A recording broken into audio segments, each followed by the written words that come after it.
يسعد لي أوقاتكم من جديد. عن جد هالوصفة بدها ورقة وقلم. جيبوا ورقة وقلم والحقوني. يمكن أكلة غريبة عجيبة بس عن جد طيبة. بين الحلو وبين الحامض. أم، يعني هيك ميكس جديد.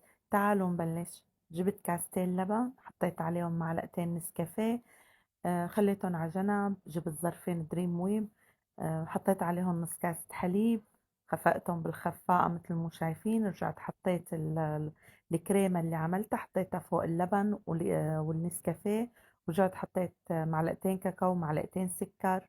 حركتهم كتير منيح. حطوا أي نوع بسكوت انتو بدكم ياه، ما عندكم مشكلة، بتخلطوهم مع بعض تسكبوهم للزبادي. وهذا الصوص أنا باخد عليه براءة اختراع بصراحة. حطيت حليب مع كاستر مع شوكولا وعملته صوص وحطيته على وشهم. هلا بالنسبة للتزيين بيرجع لكم كيف بتحبوا تزينوا، ان شاء الله تعجبكم وبالعافية.